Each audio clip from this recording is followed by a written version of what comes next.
Ini banyak banget sekarang yang lagi rame tentang PPN naik 12%. Semua orang pasti mikirin, cuman 1% itu apaan sih? Banyak orang yang lebay lah gitu ngomongin 1% naik cuman 1%.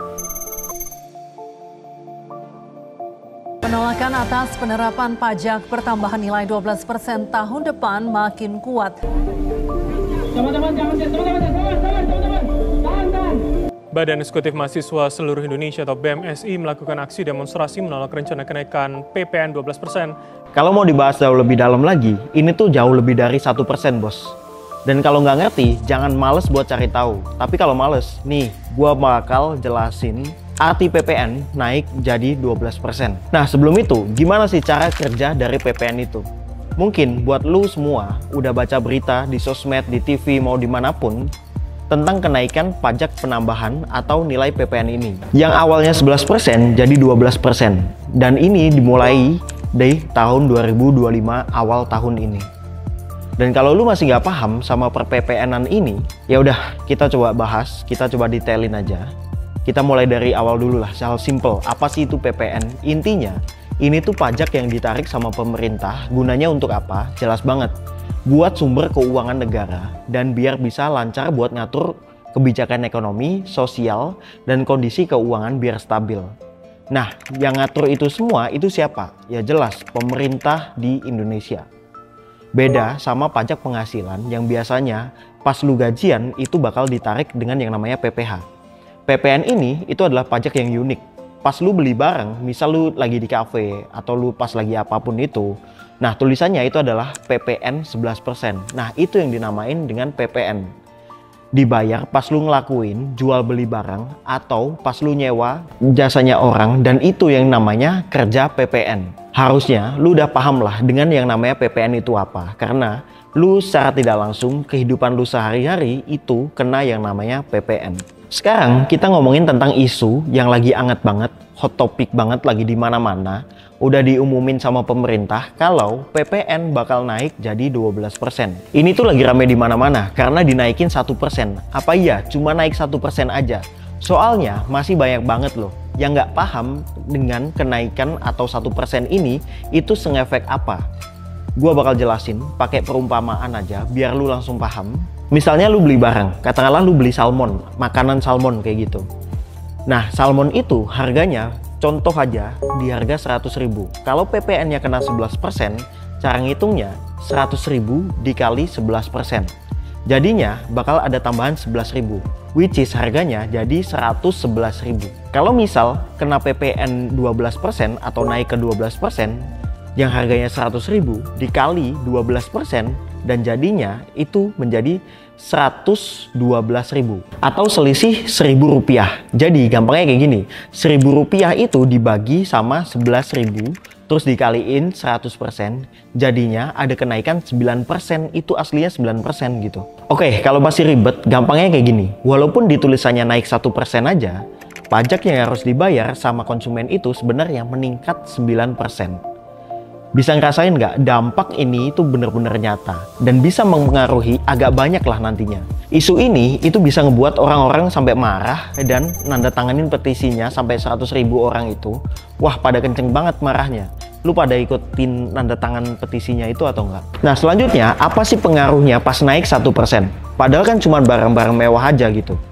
Terus apa sih dampak yang bisa muncul kalau PPN itu naik jadi 12%? Walaupun kata Bu Sri Mulyani itu cuman barang-barang mewah doang yang bakal naik jadi 12%, ini kenyataannya di lapangan itu berbeda. Ini menurut beliau, barang kayak mobil, perhiasan, baju bermerek-merek doang, itu yang bakal dinaikin di 12%. Barang-barang mewah dan premium yang kena PPN 12%.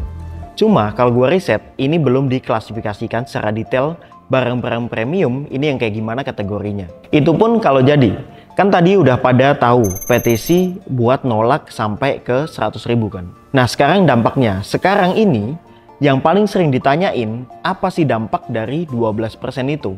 Toh cuma buat barang-barang mewah. Itu pertanyaan dari orang-orang yang tolol yang males buat ngebaca. Dampaknya setelah gue riset cukup lumayan ngeri sih. Dari harga barang yang naik, otomatis inflasi juga bisa terjadi karena semua kebutuhan barang itu harganya bakal naik. Soalnya pabrik-pabrik aja itu bakal pasti naikin biaya produksinya. Karena mereka kan juga kemungkinan juga pakai barang-barang premium. Jelas lah ada kemungkinan naik di produksi pabrik tersebut.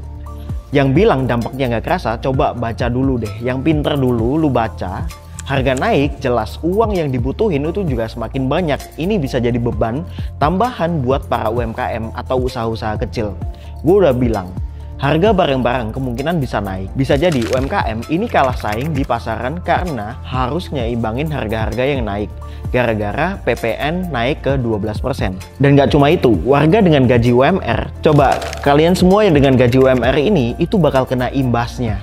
Karena kalian pasti kerasa banget dengan adanya kenaikan PPN ini dengan tidak diseimbangi kenaikan UMR yang lu dapetin. Kalau buat orang-orang kaya ya mungkin nggak begitu kerasa. Toh katanya ada pengampunan pajak buat mereka. Efeknya gede banget sampai nyentuh ke gaji juga loh. Walaupun kemarin ada penyesuaian UMR, tapi tetap aja ada barang-barang yang semakin mahal. Ditambah lagi, mau tahu nggak fakta unik?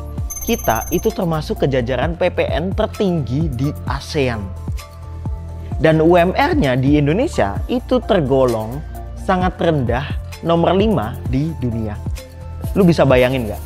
Dengan pajaknya tertinggi se-ASEAN, dengan UMR-nya terendah nomor 5 di dunia, ya udahlah, lu udah bisa bayangin. Seberat apa lu tinggal di negara kita tercinta ini.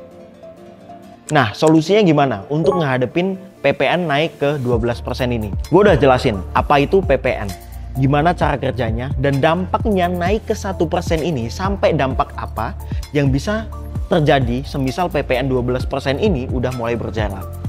Gara-gara ini, masyarakat terbelah menjadi dua sisi.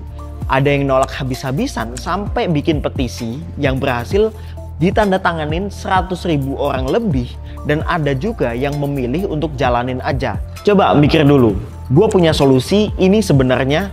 Kalau ini beneran terjadi, coba deh lu bebenah dulu yang bener, lu jadi manusia, kurang-kurangin lu jajan, lifestyle yang lu nggak penting itu, dan belanja yang butuh-butuh aja mulai dari sekarang, biar lu nggak kena PPN itu 12%.